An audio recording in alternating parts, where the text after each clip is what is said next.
in terms of what goes before medieval, I cannot tell it. I want to say Victorian. Classical. Okay. Classical. Yep. In terms of what makes us like what makes medieval and modern different, I don't. One, the architecture I would say is a very, very. I mean, our buildings always change. That's a very good one. You can tell changes in buildings, but building changes are slow. True. You can also say changes in ideas, changes in philosophies, changes in government.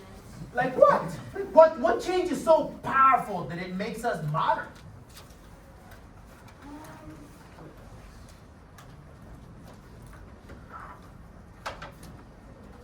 I know, I guess changes in how we choose to govern ourselves rather than how we let choose others. But democracy comes from ancient Greece. Our nation state come from the Middle Ages. What changed in how we governed ourselves?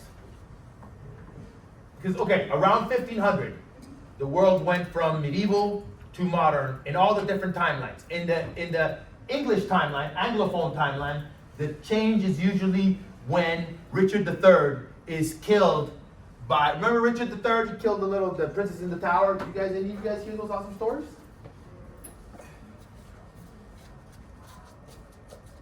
No Shakespeare, huh?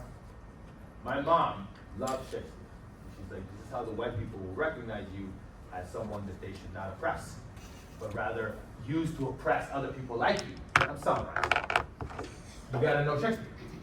So, let me pass it on from mom to you. If you want to be the one doing the stomping instead of the one getting stomped, learn Shakespeare. It's one of those keys so that when you pass through the system, they're like, this one will oppress his people for us. Shakespeare. Did you not? Test it out and report back to me. So, Richard III. My kingdom for a horse. And when you're writing kings, guys, you use Roman numerals because that's where we get. Is there like a short video I can show you about this guy? Oh, what's the name of that movie with Jeremy Irons? Ha ha!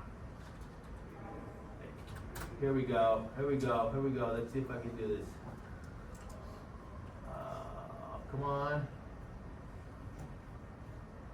Yeesh. Why will you turn off all of my...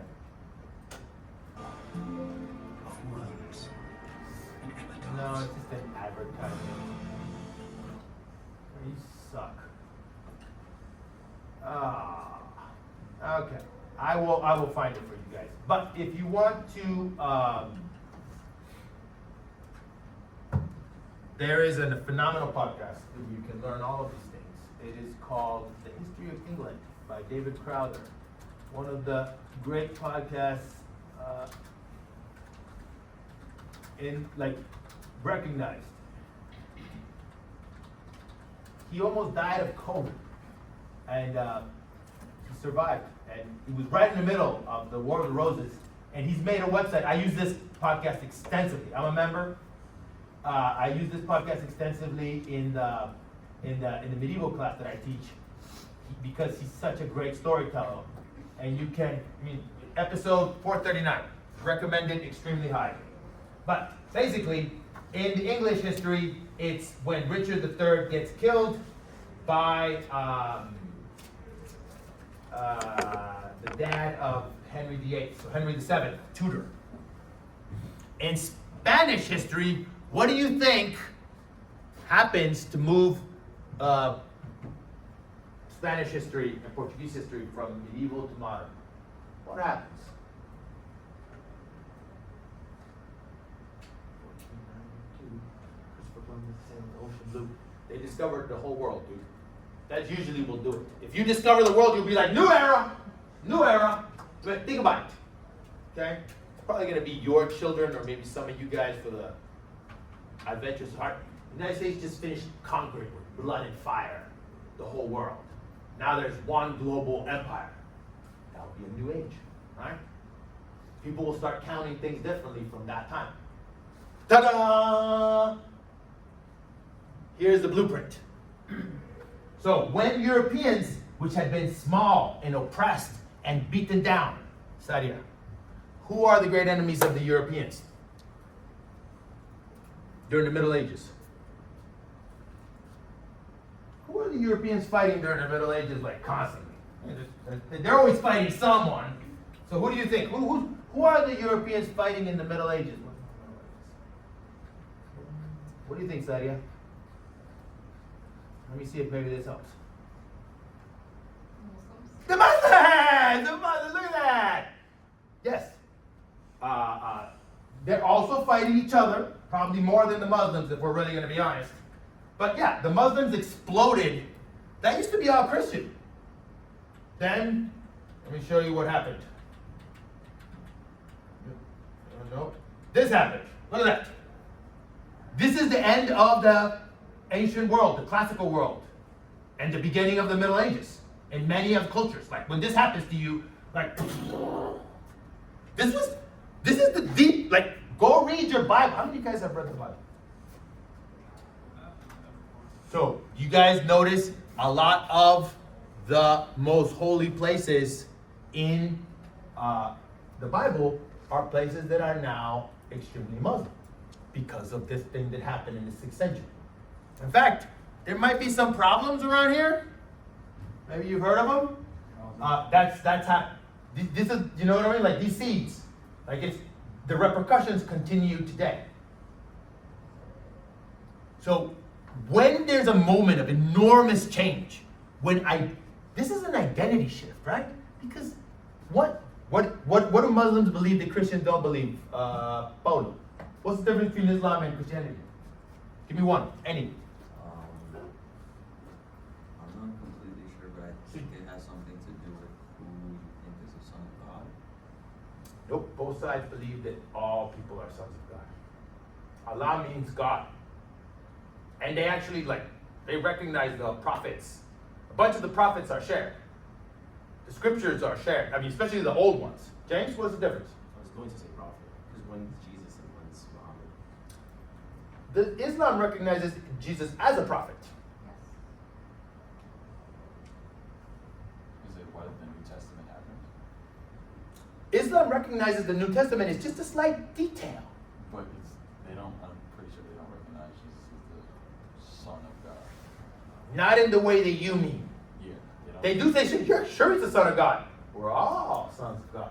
But if you're saying is he part of God by being the son and the father, and then there's a little bird in the corner like, caw, Holy Ghost, Holy Ghost. I love how that's our main thing. Okay? There's people who stand up in the center of our imperial power and be like, you want to see what I believe in? Caw, Holy Ghost. It's like, seriously, without, these people have nukes. Okay? A lot of nukes. So they don't believe in it that way. Is that a big difference? Or is that a tiny? The most of you guys, and no, we are in an extremely Islamophobic country where you can say pretty much any horrendous thing you want about Islam and get away with it as a public official. Did you guys see Don Lemon get arrested for being in a church during a protest? There is a Latina representative, something Luna, who literally showed up in a mosque and it was like, you're going to hell, you're a demon worshiper, Muhammad is a demon, and just and then the person was like, come on, we've dealt with your kind. Just put it on, everybody's like, yeah. And yet, what are the differences? I would argue that the main difference is just identity. Christianity versus Islam is an identity thing. Most of the people who died did not know. It's hundreds of thousands of indigenous Guatemalans died in the capitalism versus communism clash. I have asked all of my indigenous friends many times, all of them, what capitalism and communism is. None of them know, including the ones whose parents died in the wars. What is the difference? What's your name tag? Matthew. Do you have your name tag? Stephen, can you help him? You just added the class. Please come to office hours. 5 p.m., main concourse. Because it was week 3, and there's a paper due next week. And there's 2 blog posts that you're already behind on.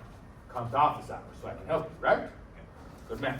Now make a name tag. Please write it in large letters so I can turn it around. See, there's whole roomfuls of experts that they're like, if your phone is up, they have studied how to get people just like you to be constantly looking at it and not paying attention. In fact, the education people have then studied how much attention it takes away to have your phone just up, just where you can see it. and it's about 20%. My mom did education PhD. I can show you the primary sources. Anyway, so big moments of identity change are when eras change. The big moment of Matthew, right? Yes, Matthew. What moment created the modern world in Spain and Latin America? What created? Where did modernity come from? When did modernity start in Spain and Latin America?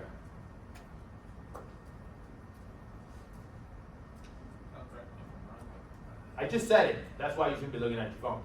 Literally, you'll miss stuff. Because I already said it. And class hasn't been even going on that long.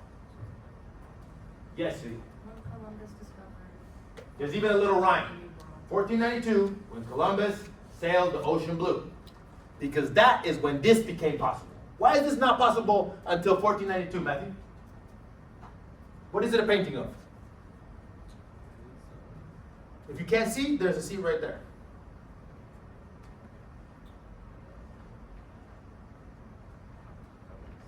I love how we're scared of saying black in this world. Isn't that cool? We're so scared. I guess there's like forms? Maybe human? No. What is it painting of?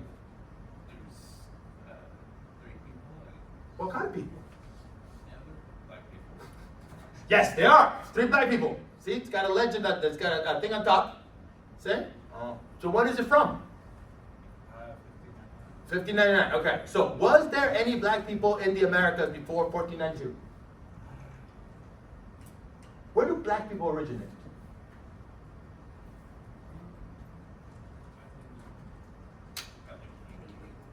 Haiti. I think they originate in Haiti. Oh boy, do I have news for you. Prepare to have your mind blown. There is this place called Africa. We all come from Africa, but, see right here, look, this big one right here.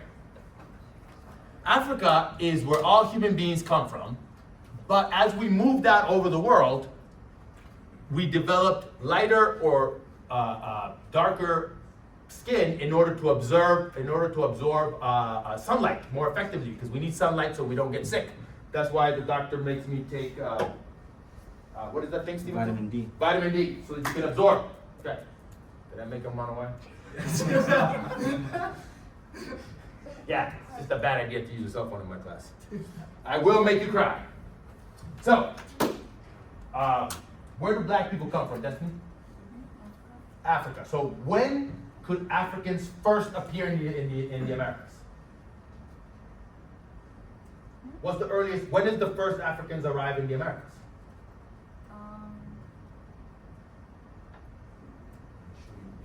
Not the first one, but this is really cool. Look at what he fixed, Steven. Look how he made do Where's My Land. Nice. Let me show you a picture with a painting of the time.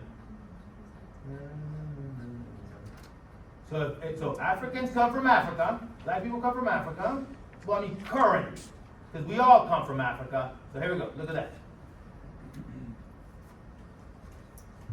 So I will tell you, there were black people with Christopher Columbus. There have been black people in all the transatlantic voyages.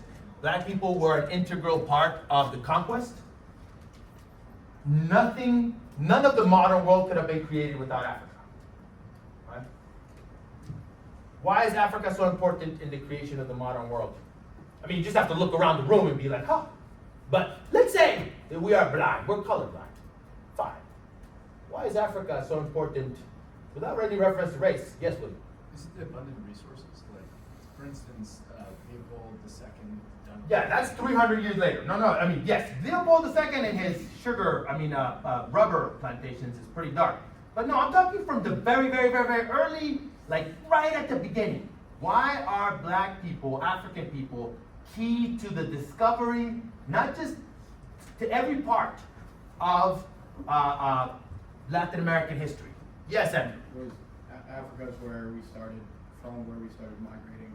Yes, but that was 100,000 years ago. Okay, I thought you said, when you said at the beginning, I didn't know at what. Nicely done. I see you. But let's say 500 years. Why did 500 years ago, why does modernity start? These are the most modern people you're ever going to see. They're indigenous. European and African. That's why they're mulattoes, they're mixed. They're wearing, look at their clothes. They're wearing silks from China because they're rich. They're not poor. They're not poor people. Like if it's a bunch of gold on your face, you're not poor. Are these slaves, Luis? No. Do slaves get weapons? No. No. What is a spear? What does a weapon represent, Paul? Yes. So, the right to bear arms, right? Citizenship. If you get to bear arms openly in your community, you're a citizen. Or you're a mercenary, right? But either way, you're not just some undefined. We don't let vagrants just show up. You know what I mean? We don't let undocumented people. No, you have to have rights. So what are they saying? What are they saying in this page? What is the fact that they are dressed up, gold, but also ruffles are Europeans? What are they saying here? Yes, Andy? That the world is like come together and Yes? that is They might not mean that, but that's what they're saying. They're displaying power and wealth in multiple different languages. In Europe, during the Middle Ages, to be a spearman is to be a franklin. That's what it means to be a franklin. It means you are an independent landholder. You're not under anybody. You're not a serf. You're a free man, a franklin, and that means you get the right to carry a spear, and you also have the duty to show up when your town is being attacked with a spear. That's how you. That's your proof of citizenship. So what they're saying is we got papers. Yeah, and we're rich, and we're not ashamed to be African. But look how sophisticated we are. Look how sophisticated. Look at how sophisticated we are. This is a painting made for a king. This painting is part of a treaty. It's a treaty between these guys are enslaved Africans freed themselves. Huh?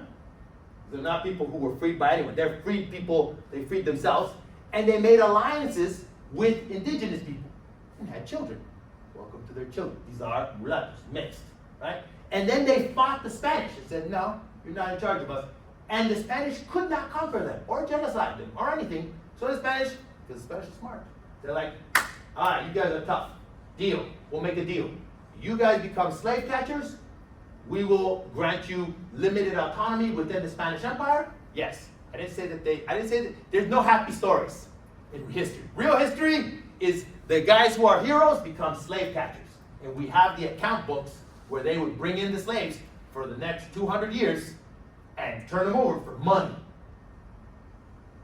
Because they got free, but they didn't actually think slavery was wrong, because slavery's in the Bible, guys. Like, if it's wrong, why is it in the Bible? Why is slavery wrong? Let's see. I can't see your name, man. Yeah, Stephen, can you show her how to make the thingy stand up? So, why is slavery wrong? Why is that wrong?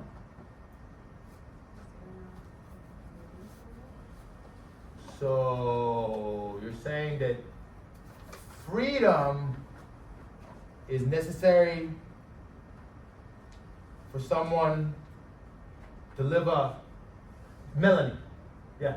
Do you need another? Yeah, just fold another one in there. Okay. So what about people that we make work without compensation all the time? Interns, students, right? Prisoners, hello, for years at low prices. What about undocumented people who get constantly taken advantage of?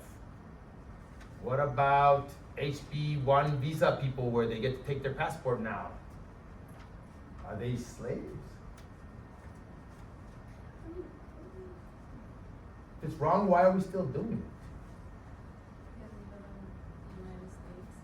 Do you think there's any country that doesn't do that? Which is the empire that's better than the United States? Point it up. Where's the better empire that I can go join?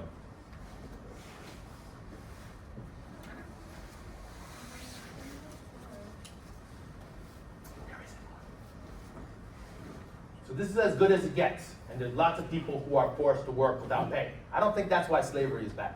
I think that is bad, don't get me wrong. But I don't think it's the main thing. Let's keep on thinking about that. Okay, so modernity, change of identity. I want to show you guys something. Now remember, that is a great ringtone. That's strong as heck.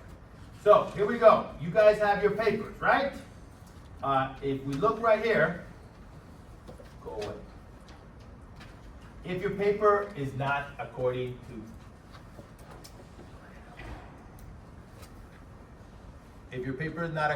to the instructions, I will give it back to you. It becomes a draft. I want you to keep all your drafts, label them, because I don't know which ones are which. And when you turn them in, the more drafts, the better. But I won't accept stuff if it's not according to the requirements. So right here, guidelines, see? Now, paper, which one are we talking? Oh, here we go. If you choose this paper, we're gonna watch one of the key,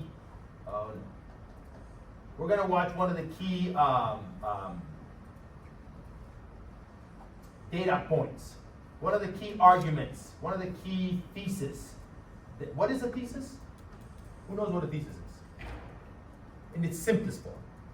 Yes, Gabe. It's like the main statement. Absolutely. It's the answer to the question, right? It's your answer to the question. The best answer. So I want to show you, here is the material that you need to use. Okay? You can also use anything from the syllabus, and then another thing that I want to tell you. This is important. So your textbook, was there textbooks with them? Great. So your textbook, this is the newest version, badass. So your textbook, you should get your textbook. The link is on the syllabus. Your textbook is kind of your introduction, right? This is, believe it or not, very short, extremely, really well written. I don't agree with Colonial, okay? But I don't have to agree with it. Mark it up. It does your brain good. And mark things up. Write your ideas on the side. Write questions on it. The next person will thank you. I kept all mine, but I am a very weird nerd. So, look. The very idea that Africa is associated with slavery, and that also black people are associated with resistance and freedom. The very idea of freedom that we have could not happen without the Haitian Revolution. That's happened because all of a sudden, hundreds of thousands and then millions of people were brought from one continent to another. When Africa had always had slavery, just like Europe had always had slavery, and Asia had always had slavery. Again, it's in the Bible. So, this is your intro. Now, you have your intro. Then, there is another, if you want to go deeper on any, I'll get back to it. If you want to go deeper on anything, you have your, we have no, okay, so then you have the Cambridge History of Latin America. It's the ones that I have right here, see? All of these are chapters of the Cambridge History of Latin America. They don't work right now because somehow they got deleted. So you go to the library. Oh, by the way, some of your articles for... Yes, please mark them, and if you find a replacement, please mark them as with a comment, and if you find a replacement, that would be wonderful. That would be super thankful. So, I have it linked in several places. I need to fix a lot of stuff, but Cambridge History of Latin America is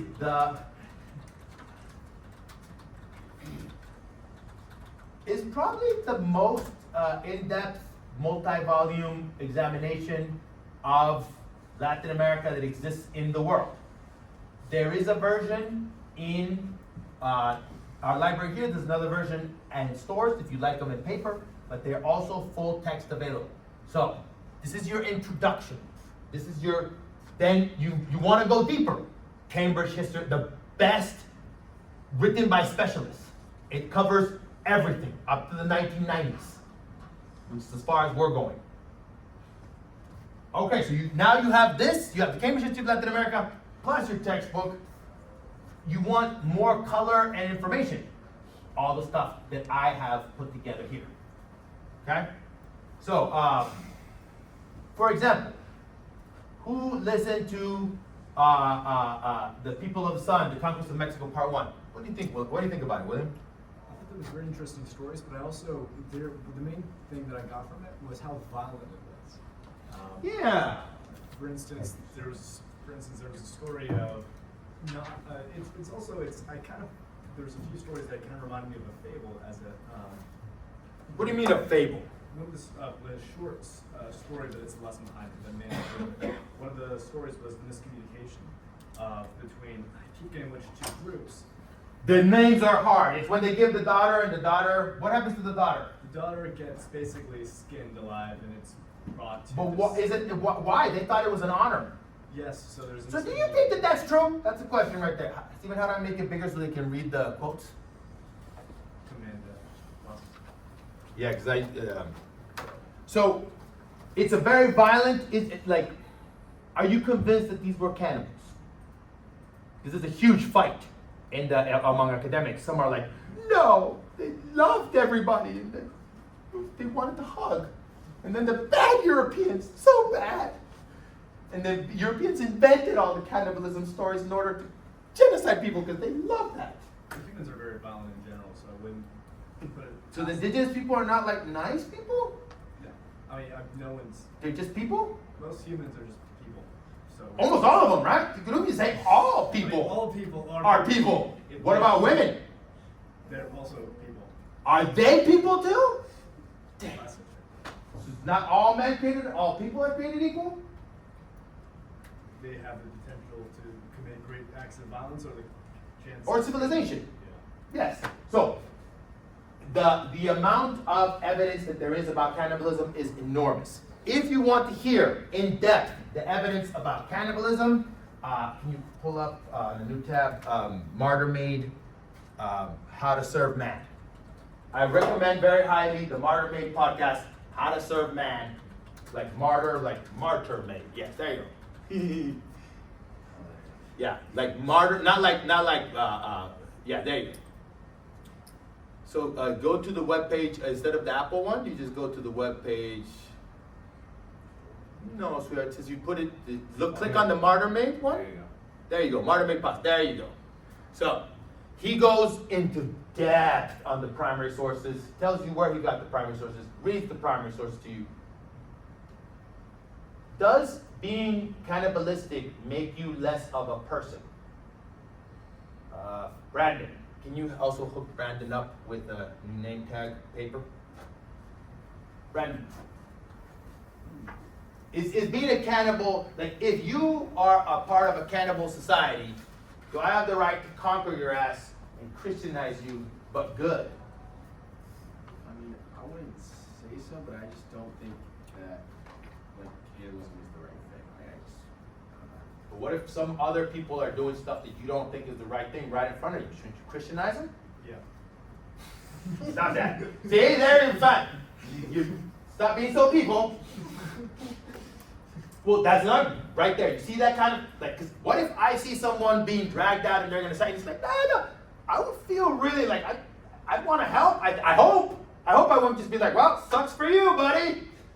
Guess you're getting sacrificed. You know what I mean? Like, and they have this big old obsidian blade, and they're gonna split open. And that's the Spanish argument, and that's why I highly recommend these. There is also, if you want to read it, in the Cambridge History of Latin America, pre-conquest, you can find a whole chapter about this because it is a hot discussion. Why do you think it's a hot discussion, Moriarty? What was the question? The question is, why do academics, who are a special breed of nincompoops, why are they fighting about, so there's an enormous amount of evidence that there was cannibalism, and yet academics still fight about whether there was or was not cannibalism, because some academics say that saying that the indigenous people of the Americas practice cannibalism is a justification of conquest and genocide, and that it's all made up. And other people are like, that's just crazy, man. Like, the Spanish didn't have to make stuff up. They just recorded what was there. Of course, they would always exaggerate it when they want to, but in general, they would just kind of record. You can see the variations. Why is that an argument? If there is a lot of evidence of cannibalism, and there is, did you listen to the People of the Sun? All right, so look, if you go to the syllabus, okay? See, this is week 3. Required. Conquest of Mexico Part 1, The People of the Sun. Check it out. It's worthwhile. I know it's, you could, do you have an iPhone? So, you can listen to it on iPhone, and on iPhone, it has a read-along function, so you can actually read it if you prefer.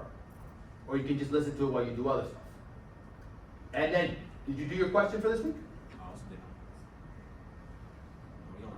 All right, so go to the right there where it says discussion, sweetheart, Steven. There you go. So, go back one. You click the X on the left-hand corner. There you go. So if you go right here, it says discussion. You need to do week 2 and week 3. Do you see, Matthew? So, by Tuesday, you ask a question. By Thursday, you answer a question. Yes, Camilo. So I have a question about discussion work. 'Cause Please. I was waiting for your instructions. I get the first one, but it wasn't there. So we just read and respond to 2 and make a question out of it and answer. Mhm. So you read, you pick 2 of your readings, Yeah. or more, and you use them to make a question. Yeah. That's And the then rules. you answer someone else's question. Okay. Can you click on week 2, sweetheart, Steven?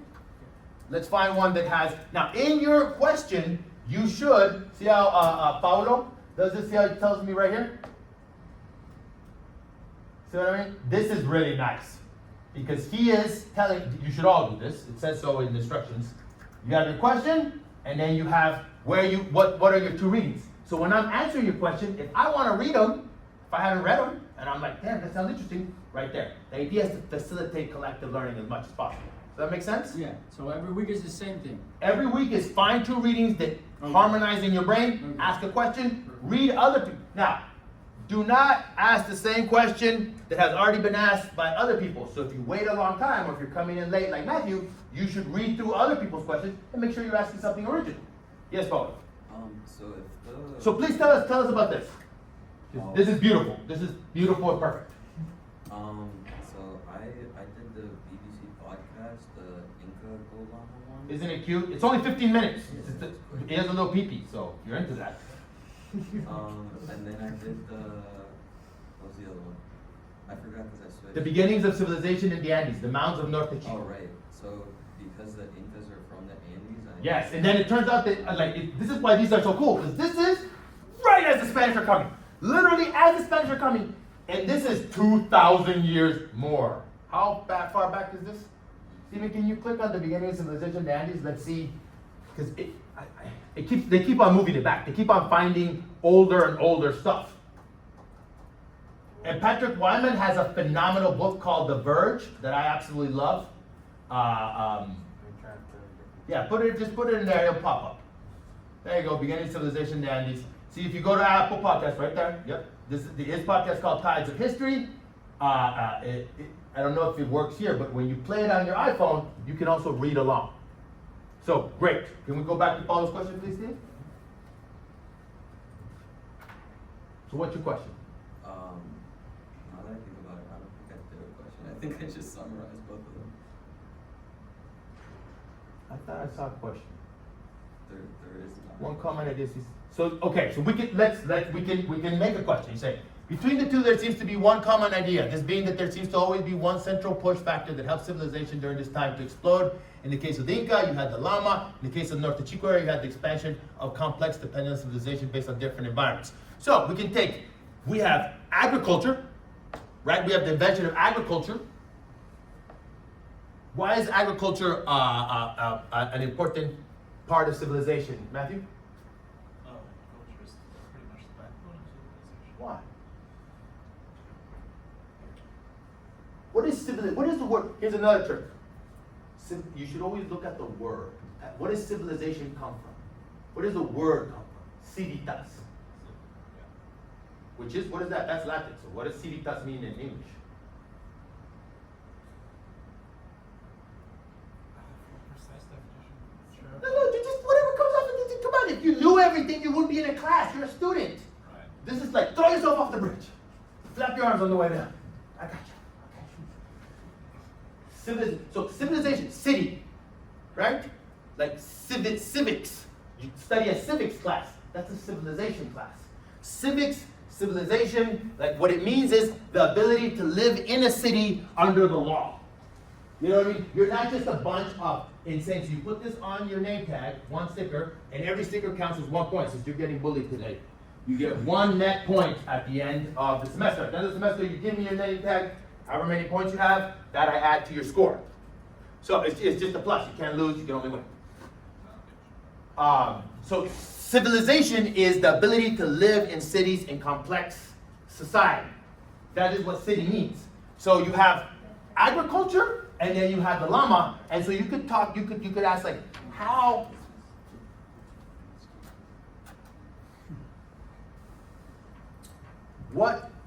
has the civilization of the Andes become more complex?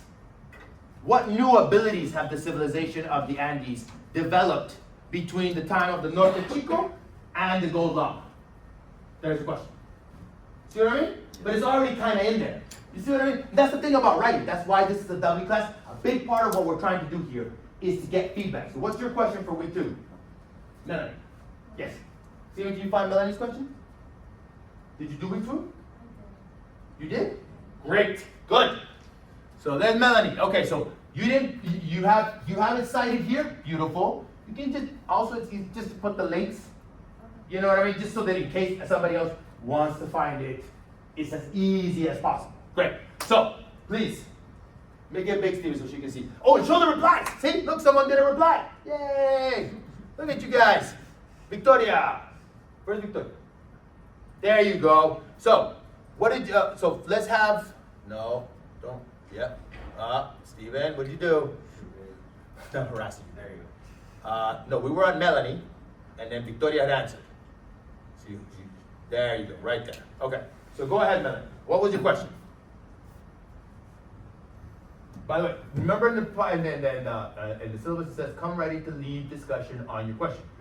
I don't need you to repeat it perfectly. I just want to see what you understood and how, you know what I mean? Like, you can read it if you want, but if not, you can just tell me what you think your question was. I mean, when I was reading the articles, one, it was really hard to find one.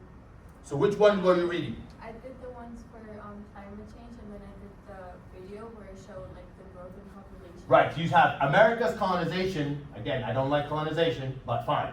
America's conquest, I think, would be more accurate because it wasn't the colonization. It was the conquest and the, so why did it cool Earth climate?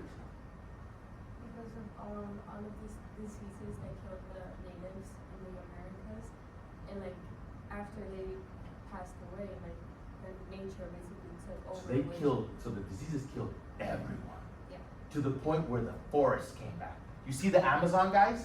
You see how the Amazon is like, that was bald and huge. I showed you guys, right? Yeah. Like, all of those people died. Like, we have no idea who they are. In fact, the Spanish the first people wrote down, people didn't believe it. So all those trees, why does all those trees make the climate get? Because we're always worried about warming. Why did the planting all of those billions of trees cool the climate, Brian? What does Greta say? I'm a huge Greta stan, by the way. I will fight people who talk shit about Greta. I'm just saying from a geography standpoint, like. From whatever point you want, why does billions of new trees cool the Earth's climate? Maybe even trillions. No, it's billions. Trillions is just a ridiculous amount. I don't know, the Amazon just seems to be like a cool place or something. It is cool as hell, man, but it's not like cool as in temp. Why does the Amazon, let's see, even. Because the trees soak up all the carbon in the atmosphere. And what does carbon in the atmosphere do? Greenhouse effect. Greenhouse effect. So when we grab a whole bunch of old plants and dinosaurs and burn them, so that carbon, right? We're made of carbon. You're made of carbon, right? When ancient organic material died in just the right way, it became petroleum. We put it into our cars and burn it. That releases the carbon back into the atmosphere. That creates a greenhouse effect, warming up the planet. If we have billions of trees, what are the trees made out of? What is wood made out of? Adamantium? What about eternium? What is trees made out of?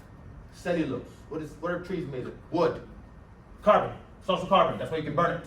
You smoke, right?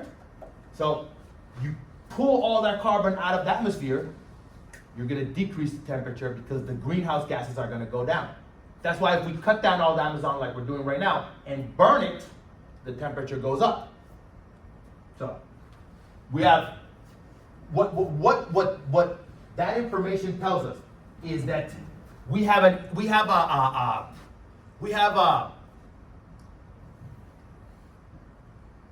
independent verification of the death toll. Okay, so then the other one you read is, the other one you watched is Human Population Through Time, which is that amazing video that we've already looked at a bit. Okay, great. So what is your question? I mean, when I read and watched the video, like my first thought was like, how can we actually be certain about what's gonna happen in the future when it comes to climate change?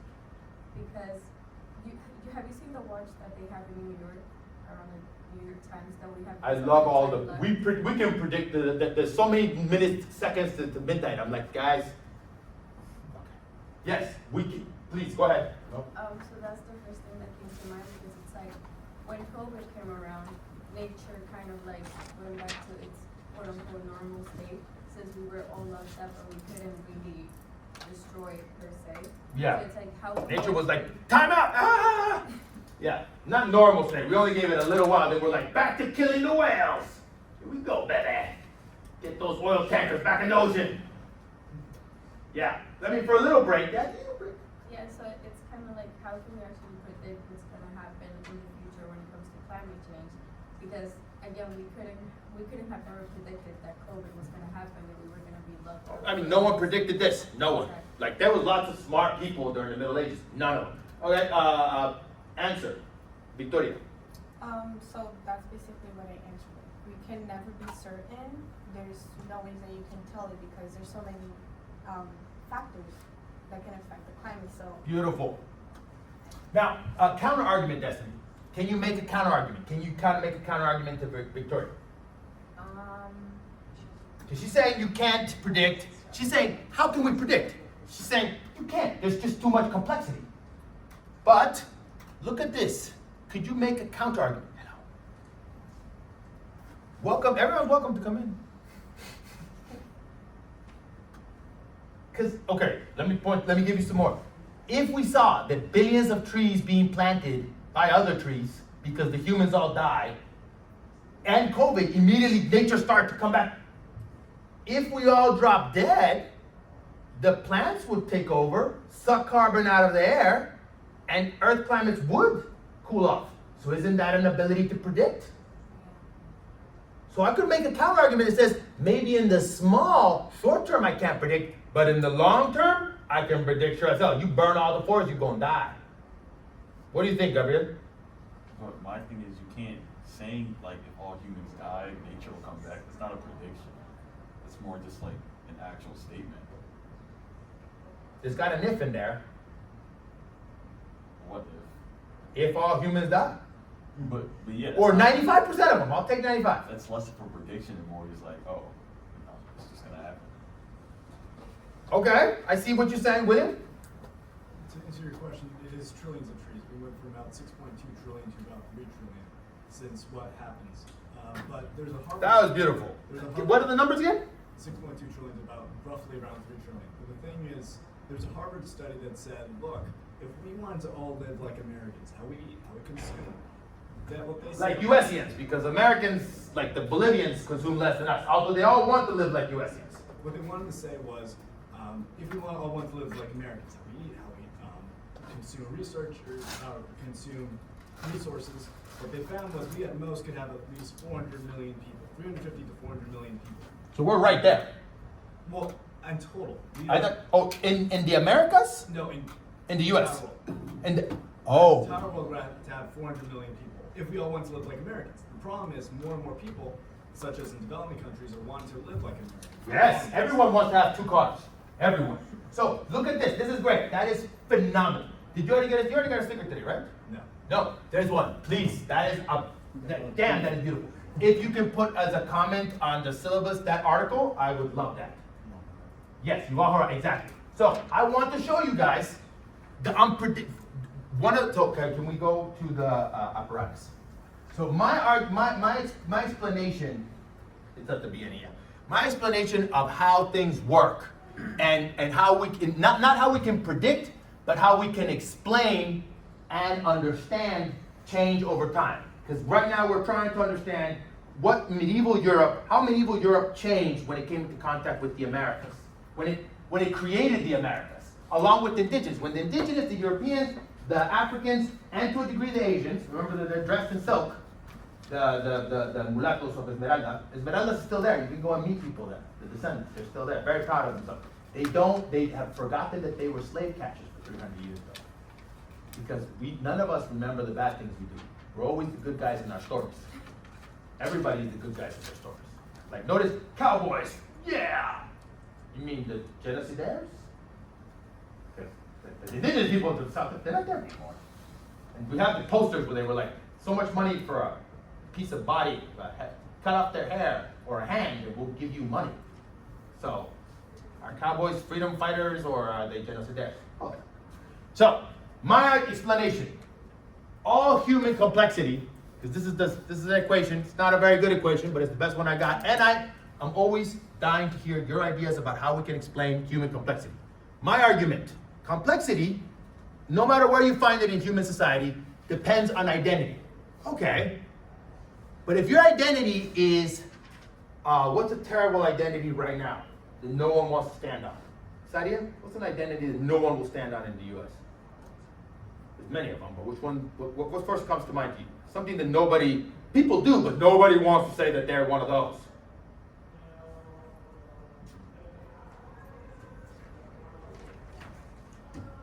Yes, what Matthew? Racist, misogynist, you poop your pants? You know what I mean? Like, isn't that a joke that we make? Like, oh, you wear the pants, like, it's in all the raps that are, like, it's not, everyone does it. Not really. What's the identity that brings us all here today? Student. Does student have a dignity? Yes. In fact, when powerful men kill students, it's worse than killing regular people, and way worse than killing people in Africa.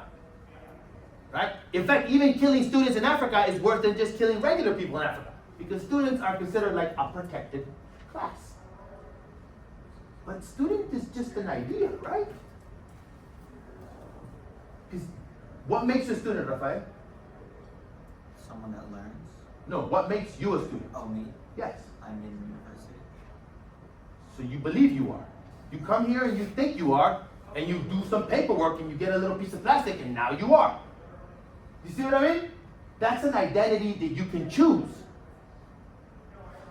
But it has dignity, so it's powerful. How does the identity spread around? Collective learning. We're gonna have a whole video on this. It's also from the third prompt. What does legitimacy mean? Why is legitimacy the thing that powers both identity and collective learning? I will give you my definition of legitimacy. If you don't have it, you should write it down because we're going to talk about legitimacy so many times. Legitimacy. Okay? It is the belief that who is in charge should be. So that's it. What happens if your legitimacy fractures and falls apart? A government. What happens when the legitimacy of a government fails? Revolution. When people say, you shouldn't be in charge, kill the king, all of a sudden you have a revolution. Because you don't have any power as a ruler except the ones that other people give you.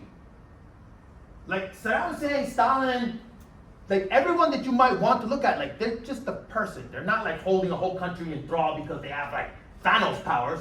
It's because everyone agrees that they should be in charge.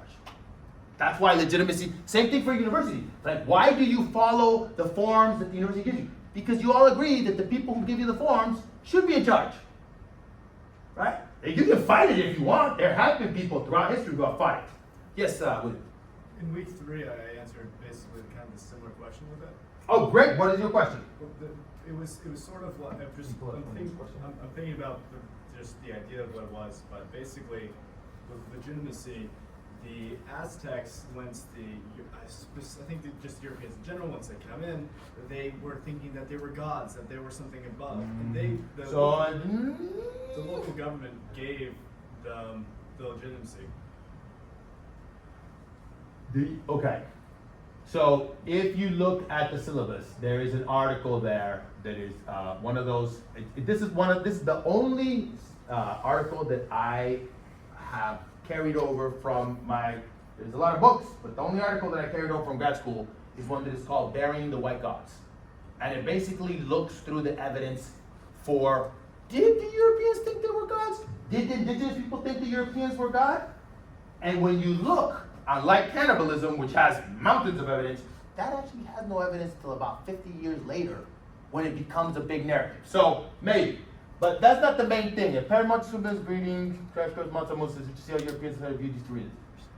Golden Dorado, so, and very good. So you see, like, it's not looked at shithole countries, right? Africa and the Mexica were looked at as luxurious, rich, amazing places. When you read the letters of Cortés back to the king, he talks about how Tenochtitlan is more beautiful and more sophisticated than Venice. What? Great question. You really thought about this. Good job, William. There was no one else who answered it. Good I job. love that. You can 100% do that, but try to answer each other's questions, guys. That's, Well, he gave you a good. God damn, you really worked hard. You definitely get extra point for that. That's well done. That's a great answer. You guys are adorable. Okay, so we need to hurry. So let's go back. Oh, we only have 50 minutes. Here we go. So I am gonna take notes. You should all take notes. This is a source. I'm gonna take notes. You can just copy my notes, and this is to show you how to take notes. This is human identity. Okay. 70,000 years ago, our ancestors were insignificant animals. The most important thing to know about prehistoric humans is that they were unimportant. Their impact on the world was not much greater than that of jellyfish, or fireflies, or woodpeckers. Today, in contrast, we control this planet. Mm-hmm. And the 70,000 question years. is, how did we come from there to here? How did we turn ourselves from insignificant apes, minding their own business in a corner of Africa, into the rulers of planet Earth? Usually, we look for the difference between us and all the other animals on the individual level. We want to believe, I want to believe, that there is something But I am special about me, about my body, about my brain, that makes me so superior to a dog or a pig or a chimpanzee. But the truth is that on the individual level, I'm embarrassingly similar to a chimpanzee. And if you take me and a chimpanzee and put us together on some lonely island and we had to struggle for survival to see who survives better, I would definitely place my bets on the chimpanzee, not on myself. And this is not something wrong with me personally. I guess if they took almost any one of you and placed you alone with a chimpanzee on some island, the chimpanzee would do much better. The real difference between humans and all other animals is not on the individual level, it's on the collective level. Humans control the planet because they are the only animals that can cooperate both flexibly and in very large numbers. Now there are other animals, like the social insects, the bees, the ants, that can cooperate in large numbers, but they don't do so flexibly. Their cooperation is very rigid. There is basically just one way in which a beehive can function. And if there is a new opportunity or a new danger, the bees cannot reinvent their social system overnight. They cannot, for example, execute the queen and establish a republic of bees, or a communist dictatorship of worker bees. Other animals, like the social mammals, the wolves, the elephants, the dolphins, the chimpanzees, they can cooperate much more flexibly. But they do so only in small numbers, because cooperation among chimpanzees is based on intimate knowledge, one of the other. If I'm a chimpanzee and you're a chimpanzee and I want to cooperate with you, I need to know you personally. What kind of chimpanzee are you? Are you a nice chimpanzee? Are you an evil chimpanzee? Are you trustworthy? If I don't know you, how can I cooperate with you? the only animals that can combine the two abilities together and cooperate both flexibly and still do so in very large numbers is us, Homo sapiens. 1 versus 1, or even 10 versus 10, chimpanzees might be better than us. But if you pit 1,000 humans against 1,000 chimpanzees, the humans will win easily for the simple reason that 1,000 chimpanzees cannot cooperate at all. And if you now try to cram 100,000 chimpanzees into Oxford Street, or into Wembley Stadium, or Tiananmen Square, or the Vatican, you will get chaos, complete chaos. Just imagine Wembley Stadium with 100,000 chimpanzees. Complete madness. In contrast, humans normally gather there in tens of thousands, and what we get is not chaos usually. What we get is extremely sophisticated and effective networks of cooperation. All the huge achievements of humankind throughout history, whether it's building the pyramids or flying to the moon, have been based not on the individual abilities, but on this ability to cooperate flexibly in large numbers. Think even about this very talk that I'm giving now. I'm standing This here class. in front of an audience of about 300 or 400 people. Most of you are complete strangers to me. Similarly, I don't really know the people, all the people who have organized and worked on this event. I don't know the pilot and the crew members of the plane that brought me over here yesterday to London. I don't know the people who invented and manufactured this microphone and these cameras which are recording what I'm saying. I don't know the people who wrote all the books and articles that I've read in preparation for this talk. And I certainly don't know all the people who might be watching this talk over the internet somewhere in Buenos Aires or in New Delhi. Nevertheless, even though we don't know each other, we can work together to create this global exchange of ideas. This is something chimpanzees cannot do. They communicate, of course, but you will never catch a chimpanzee traveling to some distant chimpanzee band to give them a talk about bananas or about elephants or anything else that might interest chimpanzees. Now, cooperation is, of course, not always nice. It really isn't. All the horrible things humans have been doing throughout history, and we have been doing some very horrible things, all those things are also based on large-scale cooperation.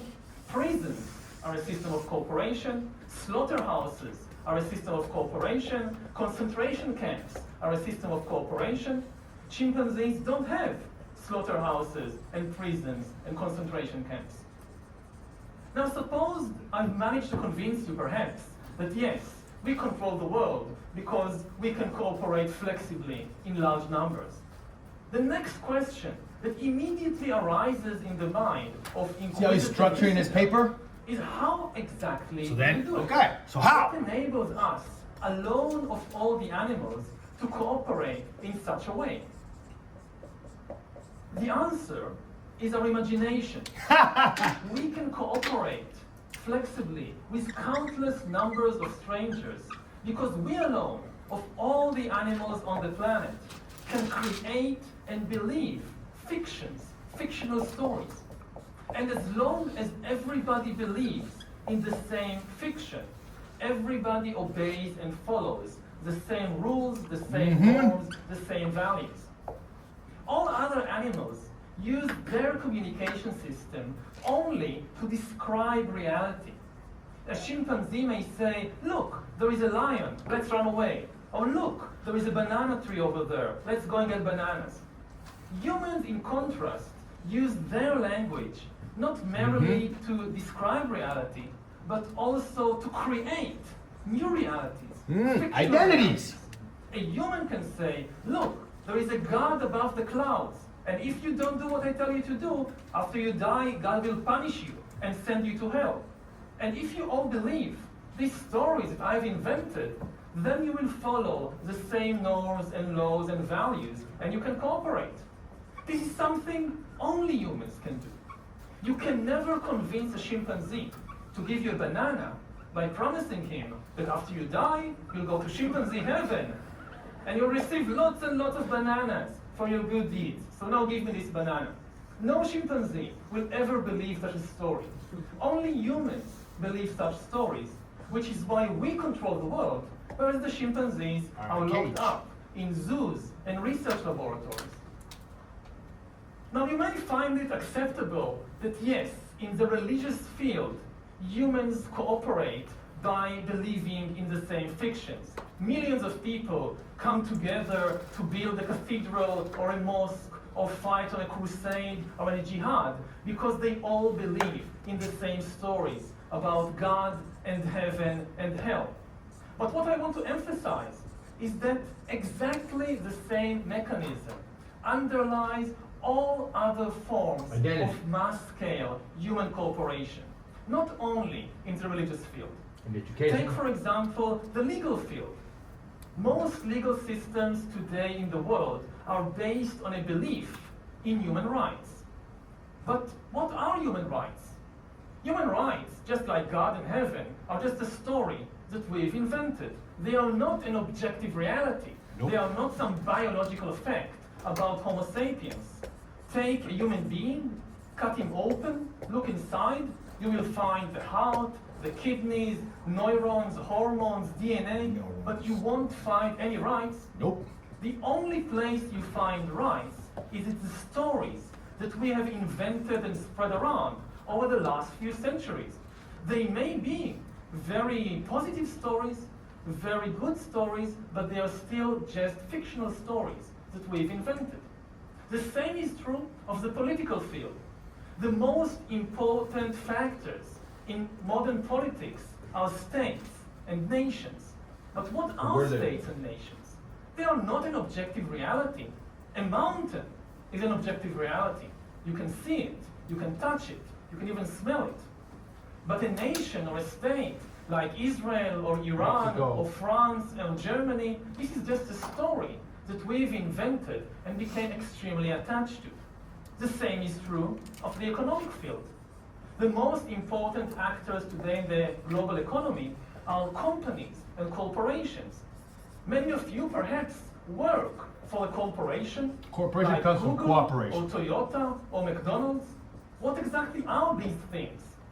They are what lawyers call legal fictions. That's actually the They are name. stories invented and maintained by the powerful wizards we call lawyers. Yep. And what do corporations do all day? Mostly, they try to make money. Yet what is money? Again, money is not an objective reality. No. We It can go has back to no a time before objective dollars value. didn't exist. Take this green piece of paper, the dollar bill, look at it. It has no value. You cannot eat it, you cannot drink it, you cannot wear it. But then come along these master storytellers, the big bankers, Mhm. the finance ministers, the prime ministers, and they tell us a very convincing story. Look, you see this green piece of paper? It is actually worth 10 bananas. And if I believe it, and you believe it, and everybody believes it, it actually If you works. don't believe it, inflation I can happens. take this worthless piece of paper, go to the Alright. supermarket, give it to a complete stranger whom I've never met before, and get in exchange real bananas, which I can actually eat. It's a system This of is something cooperation. amazing. You can never do it with chimpanzees. Chimpanzees trade, of course. Yes, you give me a coconut, I'll give you a banana, that can work. But you give me a worthless piece of paper and you expect me to give you a banana? No way. What do you think I am, a human? Money, in fact, is the most successful story I'm really ever stressed about invented that. and told by humans. Because Sorry. it is the only story everybody believes. We all believe that. Not everybody believes We have a in lot of God. songs about money. Not everybody believes in human rights. Not everybody believes in Yeah, nationalism. different religions. But everybody believes in money and in the dollar bill. Take even Osama bin Laden. Is He that what we- hated American politics and American religion and American culture, but he had no objection to American dollars. He was quite fond of them, actually. I had millions of them. To conclude then, We humans control the world. See how he's restating his because thesis? we live in a He's dual stating the reality. question and the thesis. All other Beautiful. animals live in an objective reality. Their reality consists of objective entities like rivers and trees and lions and We have elephants. Pokemon. We humans, we also live in an objective reality. In our world too, there are rivers and trees and lions and elephants. And Pokemon. But over the centuries, we have constructed on Pokemons. top of this objective reality a second layer of fictional reality. A reality made of fictional entities, like nations, like gods, like money, like Not your God, of corporations. course. Your God is real. And what is all the other ones amazing that are fake. that as history unfolded, this fictional reality became more and more powerful. So that today, the most Pokemons are powerful worth like forces in $20 the billion. world are these fictional entities. Today, the very survival of rivers and trees and lions and elephants depends on the decisions and wishes of fictional entities like the United States, like Google, like the World Bank, entities Like that USAID. exist only in our own imagination. Thank you. Pause. Amazing. So go back to the apparatus piece we have. How much time do I have? I'm out of time. Okay, so please do your readings for Thursday. Get your textbook, write your blog posts, and come ready to discuss them. And we will try to apply this on Thursday. Okay?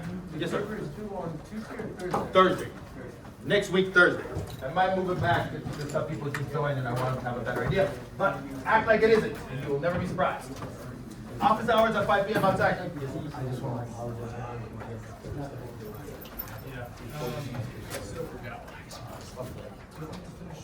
No problem.